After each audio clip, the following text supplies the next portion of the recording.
नमस्कार। आज फिर आप सबका स्वागत अवेकनिंग विद ब्रह्मा कुमारीज में। जिंदगी जीते जीते जाने अनजाने कई आदतों के शिकार हो जाते हैं हम, हमारी जिंदगी का एक हिस्सा बन जाती हैं और कई स्थूल रूप से हमें समझ में आती हैं, लेकिन कई ऐसी आदतें होती हैं जो हम जान ही नहीं पाते कि कहीं ना कहीं हमारे लिए हानि का कारक बन सकती है या फिर हमारी मजबूरी बन सकती हैं।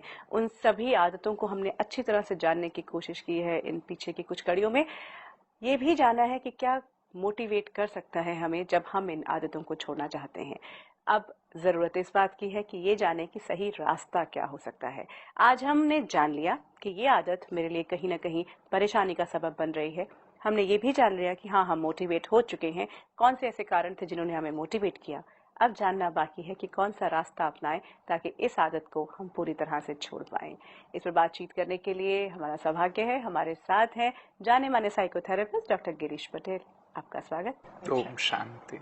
और हर बार की तरह हमारी हमसफर ब्रह्मा कुमारी सिस्टर शिवानी। ओम शांति। डॉक्टर पटेल, आपने बहुत सी हमें बातें बताई हैं जिन भी एडिक्शन से अफेक्टेड हम होते हैं या हमारे परिवार में लोग होते हैं, और ना सिर्फ वो स्थूल एडिक्शंस जिन्हें हम कहें कि ड्रिंक्स हैं, स्मोकिंग है, बल्कि उसके अलावा जो रिलेशनशिप्स की एडिक्शंस की बात हमने की थी, या अगर और छोटी छोटी चीजें देखें तो कहीं ना कहीं झूठ बोलने की एक आदत होती है, वो भी एक आदत बन जाती है। या लेट आना, ये भी एक आदत होती है कि कुछ भी हो जाए मैं लेट ही पहुंचता हूँ, ये मेरी आदत है, मैं कुछ नहीं कर सकता, कितना भी चाहूं मैं नहीं पहुंच पाता हूँ। तो ये सारी जो आदतें हैं, आज हमें ये समझ में आ रहा है कि डिसीजन जब मेरे हाथ में है तो मैं उसे छोड़ सकता हूँ, लेकिन रास्ता क्या अपना। सबसे बड़ी जो बात है कि एक बार जब हम मोटिवेट हो गए, फिर हमें अब एक्शन लेनी है। ये डिसाइड करना है कि भी इसको मुझे छोड़ ही देना है, और वह स्टेप लेना शुरू कर दो। जो उस स्टेप में कुछ चीजें आपको मदद होकर, और वह चीजें आप अपने आप कर सकते हैं, किसी के पास भी जाने की जरूरत नहीं है। जो मोटे एडिक्शन है कि भी बहुत शराब पी रहा है व्यक्ति, ड्रग्स ले रहा है, वो भी अपने आप छोड़ सकते। ब्रह्मा कुमारीज में कहीं शुरू से जब स्थापना हुई 1937 से, तब से कुछ एग्जाम्पल्स है कि भी एक ही स्ट्रोक में हैवी ड्रिंकर्स ने भी शराब छोड़ दी। अब प्रश्न है कि क्या करना है। तो मोटिवेट तो हुए, परंतु अभी एक्शन के दौरान भी आपको मोटिवेशन को मेंटेन करना है। तो अगर एक दिन में आपका मोटिवेशन कम हो गया तो दूसरे दिन आप स्टार्ट कर देंगे। तो इसलिए कुछ सिंपल सी जो हमारे विचारों की एक्सरसाइज है। तो ये प्रक्रिया है पूरी, actually it's a journey. Yes. तो नहीं कि जो विचारों को आप चेंज करेंगे तो आपको हेल्प मिल सकती है। एक सिंपल सा चार्ट लिखने के लिए मैं सभी को कहता हूँ कि भी जो भी आपकी आदतें हैं, जैसे उदाहरण के रूप में भी चाय पीने की भी आदत हो गई है, या तो आपको मीठा खाने की आदत हो गई है, तो भी ये लिखो कि भी इसके डिसएडवांटेजेस क्या क्या है, कि भी जिसके कारण आप छोड़ना चाहते, और उसके कुछ एडवांटेज भी है जिसके कारण आप ले रहे हो। तो वो एडवांटेज भी भले लिखो कि भी आदत को मैं क्यों मेंटेन कर रहा हूं। और फिर थर्ड कॉलम में कि क्या यही एडवांटेज और कोई हेल्दी तरीके से मिल सकते हैं। फायदा मुझे वही चाहिए, परंतु तरीका मैं हेल्दी अपनाना चाहता हूँ। उदाहरण के रूप में भी अच्छी नींद आ रही है, तो क्या मैं रिलैक्सेशन की टेक्निक को सीखूं, नहीं अच्छे से रिलैक्स करना सीख लूं तो मुझे गहरी नींद आएगी। या मैं सोने से पहले मेडिटेशन का अभ्यास करूं, तो मेडिटेशन के अभ्यास से अच्छी नींद भी आएगी, साथ साथ में मेरी स्व उन्नति भी होगी, मुझे डबल बेनिफिट होगा। तो इस प्रकार से वह चीज को लिखो। तो अगर ये चार्ट हम लिखना प्रारंभ करें तो वो अंदर से प्रेरणा मिलेगी कि यस, नहीं मैं इसको पूरी तरह से छोड़ सकता हूँ। जो मुझे छोटे छोटे एडवांटेजेस मिल रहे हैं उसकी आवश्यकता नहीं है। सिस्टर शिवानी, स्पिरिचुअली अगर हम देखते हैं, we are living in that age where we feel कि बहुत ज्यादा हम अवेकेंड है, या हम स्पिरिचुअलिटी की बहुत बात करते हैं, चाहे हम मल्टीनेशनल में हैं, चाहे हम ड्रिंक्स भी ले रहे हैं, लेकिन कहीं ना कहीं हमें पता भी है कि कुछ किया जा सकता है। यहाँ आने का पहला कदम, वो मोटिवेशन फैक्टर क्या हो सकता है? क्योंकि आपने कहा था कि यहाँ आते ही सब कुछ अपने आप सही हो जाएगा। यहाँ आने के लिए क्या मोटिवेट कर सकता है? ट्रांसफॉर्मेशन। कि अगर आप अभी जैसे आजकल बहुत सारी मेडिटेशन टेक्निक्स हैं, बहुत सारी जगह हैं जहां हम जा सकते हैं, जाना, उसकी विधि को भी अपनाना, लेकिन उसकी चेकिंग इसी से होगी कि क्या मेरे अंदर ट्रांसफॉर्मेशन आ रही है, क्या संस्कारों के अंदर परिवर्तन हो रहा है। कई लोग कहते हैं हमने ये भी किया, मेडिटेशन भी हमने की, लेकिन there is no change. Then या तो वो मेडिटेशन की टेक्निक ठीक नहीं है, या मैं ठीक से उसको अप्लाई नहीं कर रही हूँ। Right meditation technique done in the right way, विधि भी ठीक है और मैंने उस विधि को ठीक से किया, तो रिजल्ट डेफिनेटली ये है कि संस्कार परिवर्तन डेफिनेटली होगा। संस्कारों को अगर हम देखें तो हमने देखा कि आत्मा के 5 प्रकार के संस्कार होते हैं। कुछ संस्कार हमें पेरेंट्स से मिलते हैं तो वो जेनेटिक संस्कार है, पर कुछ संस्कार हम अपने पास्ट बर्थ से कैरी फॉरवर्ड कर रहे हैं, तो वो without anything that I have done in this birth मैं ऑलरेडी एक पैकेज कैरी फॉरवर्ड कर रही हूँ। फिर तीसरे प्रकार के संस्कार जो हमारे वायुमंडल, जो पीयर प्रेशर, एनवायरनमेंट से क्रिएट होते हैं। अब ये तीनों सेट ऑफ संस्कार बहुत ज्यादा हमने इस पे पुरुषार्थ नहीं किया, लेकिन ये हमें मिल गए हैं। अब क्या करें, अब इसमें हो सकता है वो अल्कोहल का, लाइक झूठ बोलने का, कुछ भी, ये सारे संस्कार अगर इन 3 कारणों की वजह से हैं, तो अब क्या कर सकते हैं? Should I just accept it कि क्या करें, मेरे घर में बहुत लोगों को झूठ बोलने की आदत है तो इसलिए मुझे भी ये आदत है? नहीं, संस्कार को चेंज करने के लिए क्या करना पड़ता है? एक नया संस्कार क्रिएट करना पड़ेगा। तो चौथे प्रकार के संस्कार जो हर आत्मा क्रिएट कर सकती है वो है संस्कार जो हम अपनी विल पावर से क्रिएट करते हैं। ये संस्कार इम्प्रेशंस हैं जो बनते जा रहे हैं। तो जो हम नई थॉट क्रिएट करेंगे डिफरेंट बिलीफ के साथ, तो वो एक नया इंप्रेशन छोड़ेगी और पुराना संस्कार मेडिटेशन से हम बर्न ऑफ करते जाएंगे और नया संस्कार क्रिएट करेंगे। एंड 5th टाइप ऑफ संस्कार आत्मा का ओरिजिनल संस्कार। तो मैं एक पवित्र आत्मा हूँ, मैं एक शांत आत्मा हूँ, मैं एक शक्तिशाली ये ओरिजिनल संस्कार भी जो बिल्कुल स्टैक में नीचे चले गए थे, एंड उसके ऊपर ये सारे अक्वायर्ड संस्कार जो आ गए थे, तो मेडिटेशन से हमारे ओरिजिनल संस्कार फिर से सरफेस पर आ जाते हैं और इमर्ज हो जाते हैं। तो फिर इसीलिए राजयोग से संस्कार परिवर्तन बहुत इजी हो जाता है, क्योंकि हमें अंदर की मैकेनिज्म समझ में आ जाती है कि संस्कार कैसे क्रिएट होता है, पुराने संस्कार को कैसे फिनिश करना है नए संस्कार को क्रिएट करने से। बस वो एफर्ट करना है। आज दिन तक हम क्या करते थे, पुराने को ही सिर्फ फिनिश करने की कोशिश करते थे।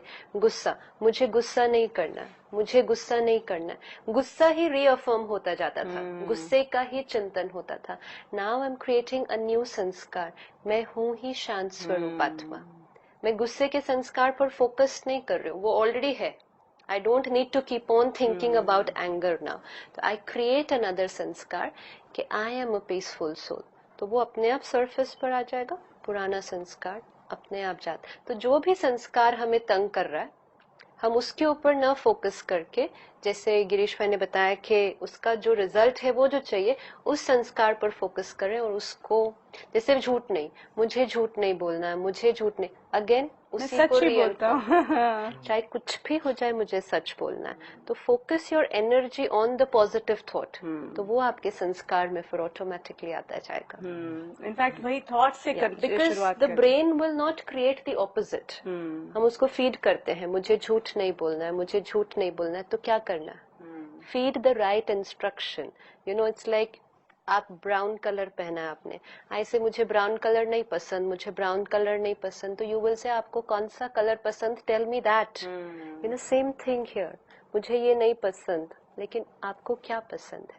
वो इंस्ट्रक्शन जब हम फीड करते जाएंगे तो वो संस्कार ऑटोमेटिकली क्रिएट होता जाएगा। तो पॉजिटिव इंस्ट्रक्शन फीड करना, that's the first stage of meditation. And in fact de addiction, I think absolutely. यहाँ भी एक चार्ट हेल्पफुल हो सकता है। जब शिवानी बहन बोल रहे थे तब मुझे विचार आया कि ये लिखा जाए कि कब कब मैंने ये एडिक्शन किया। उदाहरण के रूप में भी झूठ बोला, या तो जानते हुए भी खाने के बाद बार बार मीठा खा लिया, तो कब यह हुआ, वह अगर लिखा जाए। फिर उस समय क्या इवेंट थी, क्या हुआ जिसके कारण इस प्रकार की परिस्थिति। फिर then third column is thought, event क्या हुई, फिर भी उस इवेंट में विचार मुझे क्या चले, ना वो विचार को भी प्रैक्टिकली लिखो। और फिर अभी यह सोचो कि क्या विचार को मैं चेंज कर सकता हूँ, क्योंकि विचारों से ही वह कार्य आपने किया, कर्म किया।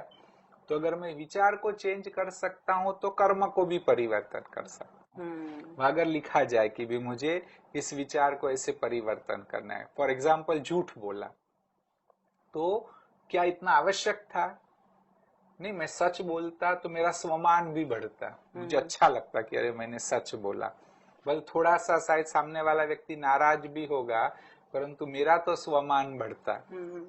और अगर वो बहुत बड़ी बात नहीं थी तो मुझे सचमुच सच बोलना चाहिए था, नेक्स्ट टाइम मैं यही करूंगा। जैसे मीठा खाने की इच्छा हो रही है, तो भी क्या उसके बदले मैं फ्रूट नहीं खा सकता था? नहीं, मैं फ्रूट खाता तो चल जाता। अगर मैंने 1-2 पीस खजूर खाता तो चल जाता। दे आर नेचुरल सब्सटीट्यूट्स, क्योंकि वो नेचर ने मीठा क्रिएट किया है, इसलिए वो अच्छा है। तो ऐसे अगर वह थॉट को भी लिखा जाए, तो फ्यूचर में जब फिर से परिस्थिति तो आनी है, जब आपको वह बात होगी आपके सामने, तो तब ये थॉट याद आएगा। स्पिरिचुअल एस्पेक्ट से देखें तो एक बार जब मैं डी एडिक्शन के प्रोसेस पे चल पड़ा, उसको मैंने रास्ता अपना लिया, कठिनाइयां आती हैं, मुश्किलें आती हैं, हर बार ऑब्स्टिकल्स आते हैं, बड़े बड़े किसी भी रूप में आते हैं, वो फिर ओवर पार करना बहुत मुश्किल हो जाता है। तो ऐसे में आई थिंक डिटर्मिनेशन, दृढ़ता की शक्ति को अपने अंदर बढ़ाते जाना है। कैसे करना है? वी सी के एक बार भी जब वो चीज हमारे सामने आई और हमने नहीं लिया उसको, तो हमारा सेल्फ कॉन्फिडेंस बहुत बढ़ जाता है। हम कहते हैं अच्छा मैं एक्चुअली नहीं लिया, वो एक्चुअली मेरे सामने था। आज दिन तक तो वो जब मेरे सामने आता था तो मेरा हाथ ऑटोमेटिकली जाता था। सिर्फ क्या चाहिए उस टाइम, कुछ मिनट्स की तो बात होती है, वो कॉन्शियस अवेयरनेस कि मुझे ये नहीं लेना है। एक्चुअली हम इतने अनअवेयर हैं सारा दिन जो कर रहे हैं, तो ऑटोमेटिकली हमारा हाथ उसकी तरफ चला जाता है। कॉन्शियस अवेयरनेस कि मुझे ये नहीं करना है, तो हम वो नहीं लेंगे। एक बार अगर सक्सेस मिली, that brings up my confidence like anything, and it's like a personal victory कि आज दिन तक जो चीज नहीं छूट रही थी मैंने नहीं लिया। दिस इटसेल्फ मोटिवेट करता है मुझे अगले दिन फिर वो चीज करने के लिए। लगभग I have to give myself a time of 20 days to 1 month। उतना टाइम तो पक्का ही पक्का कि ये करना है। उसके लिए आप अपने आप को कोई गिफ्ट दीजिए, आप अपने आप को अप्रिशिएट कीजिए, जो सेल्फ मोटिवेशन टेक्निक आपको यूज करनी है वो करते जाइए। लक्ष्य रखिए 1 month, लेकिन 5-6 दिन भी अगर आप कर पाए तो आपका विल पावर इतना बढ़ जाता है कि फिर उस बहुत मुश्किल नहीं होता। एंड अगर एक चीज में आप ये दृढ़ता रख के कर लेते हैं, आपकी विल पावर एक शक्ति है जो आज इतनी कमजोर हो गई है, इसको हम प्रैक्टिस से ही बढ़ाएंगे। ये कहीं से आने नहीं वाली है, it's not a gift we are getting.